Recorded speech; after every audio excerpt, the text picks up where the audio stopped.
Hi all, ಇದು Friday vlog ಆಗಿರುತ್ತೆ. ಇನ್ನು ಇವತ್ತಿಂದ ನಾನು ವಾಕಿಂಗ್ ಸ್ಟಾರ್ಟ್ ಮಾಡೋದು ಅಂದ್ಬಿಟ್ಟು ಬೆಳಗ್ಗೆ ಸ್ವಲ್ಪ ಬೇಗ ಎದ್ವಿ. ಇನ್ನು ಜೊತೆಗೆ ಇಶುನು ಹೇಳ್ಸಿದ್ವಿ. ಅವನಂತೂ ಫುಲ್ ನಿದ್ದೆಗಣ್ಣಲ್ಲೇ ಇದ್ದ. ಇನ್ನು ನಾನು ಟ್ಯಾಬ್ಲೆಟ್ ತೊಗೊಂಡು ನನ್ನ ಹಸ್ಬೆಂಡ್ಗೂ ಬೆಳ್ಳುಳ್ಳಿ ಕೊಟ್ಬಿಟ್ಟು ಡ್ರೈ ಫ್ರೂಟ್ಸ್ ತಿಂದ್ಬಿಟ್ಟು ಹೊರಟ್ವಿ. ಇನ್ನು ಪಾರ್ಕು ಅಂತೆಲ್ಲ ಹೇಳಿದ್ರೆ ನನ್ನ ಮಗ ಅಂತೂ ಫುಲ್ ಎಕ್ಸೈಟ್ಮೆಂಟ್ ಆಗಿಬಿಡುತ್ತಾನೆ. ಅವನಿಗೆ ಹೊರಗಡೆ ಕರ್ಕೊ ಹೋಗೋದು ಅಂದರೆ ಭಾರಿ ಇಷ್ಟ. ಒಳಗಡೆ ಇದ್ದು ಎಲ್ಲರೂ ಈಚೆ ಕರ್ಕೊಂಡು ಹೋಗ್ತೀವಿ ಅಂದರೆ ಭಾರಿ ಖುಷಿ ಪಡುತ್ತಾನೆ. ಇನ್ನು ನೆನ್ನೆ ಮಳೆ ಉಯ್ದಿರೋ ಕಾರಣ ಫುಲ್ಲು ಸ್ಲಿಪ್ಪರು ಶೂ ಎಲ್ಲ ನೆಂದೋಗ್ಬಿಟ್ಟಿದೆ. ಬೆಳಗ್ಗೆ ವಾಕಿಂಗಿಗೆ ಶೂ ಹಾಕೊಬರೋಕ್ಕೂ ಇರಲಿಲ್ಲ, ಎಲ್ಲ ತ್ಯಾವಾಗಿಬಿಟ್ಟಿತ್ತು. ಹಂಗಾಗಿ ಸ್ಲಿಪ್ಪರೇ ಹಾಕ್ಕೊಂಡು ಬಂದ್ವಿ. ಇನ್ನು ಈ ಶೂ ಒಂದು ರೌಂಡು ವಾಕಿಂಗ್ ಮಾಡಾದಮೇಲೆ ಜೋಕಾಲಿ ಜಾರು ಬಂಡಿ ಅಂದ್ಕೊಂಡು ಆಟಾಡ್ಕೊಂಡು ಕೂತಿದ್ದ. ಇನ್ನು ಸ್ವಲ್ಪ ಜಾರು ಬಂಡಿಯದು ಹೈಟ್ ಸ್ವಲ್ಪ ಜಾಸ್ತಿ ಇದ್ದಿದ್ದರಿಂದ ಈ ಶೂ ಜಾರಿದ್ರೆ ಕೆಳಗಡೆ ಬಿದ್ದೋಗ್ಬಿಡ್ತೀನಿ ಅಂದ್ಬಿಟ್ಟು ಅಲ್ಲೇ ಕೂತಿದ್ದ. ಬಾ ಅಂದ್ರೂ ಬರ್ತಿರ್ಲಿಲ್ಲ. ಇನ್ನು ಒಂದು ಸ್ವಲ್ಪ ಹೊತ್ತು ಆಟಾಡೋದು, ಸ್ವಲ್ಪ ಹೊತ್ತು ವಾಕಿಂಗ್ ಮಾಡೋದು ಹಿಂಗೆ ಮಾಡ್ತಿದ್ದ.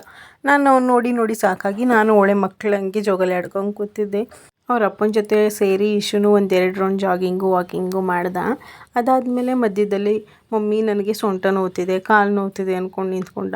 ಅಲ್ಲಿಂದ ಹೆಂಗೋ ಸೋರಿಸ್ಕೊಂಡು ಕರ್ಕೊಬಂದಿದ್ದಾಯಿತು. ಅದಾದಮೇಲೆ ದೊಡ್ಡವ್ರು ಎಕ್ಸಸೈಸ್ ಮಾಡೋ ಹತ್ರ ಬಂದ್ಬಿಟ್ಟು ಮಮ್ಮಿ ನಾನು ಮಾಡಬೇಕು ಅಂತ ಹಠ ಮಾಡ್ತಿದ್ದ.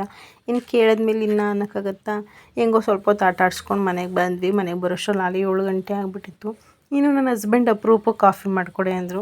ಸರಿ ಅಂದ್ಬಿಟ್ಟು ಅವ್ರಿಗೂ ಮಾಡಿಕೊಟ್ಬಿಟ್ಟು ನಾಷ್ಟಕ್ಕೆ ರೆಡಿ ಮಾಡ್ಕೋತಿದ್ದೆ. ಇನ್ನು ನಮ್ಮ ಮನೇಲಿ ಸುಮಾರು ದಿನ ಆಗಿತ್ತು ಪುಳಿಯೋಗರೆ ಮಾಡಿ, ಹಾಗಾಗಿ ಇವತ್ತು ಅದನ್ನೇ ಮಾಡ್ಕೊಳ್ಳೋದ ಅಂತ ಪುಳಿಯೋಗರೆ ಮಾಡ್ಕೊಂಡಿದ್ದೆ. ಇನ್ನು ಮಿಶುಗೆ ಈ ಪುಳಿಯೋಗರೆ ಚಿತ್ರಾನ್ನ ಅಂದರೆ ಭಾರಿ ಇಷ್ಟ.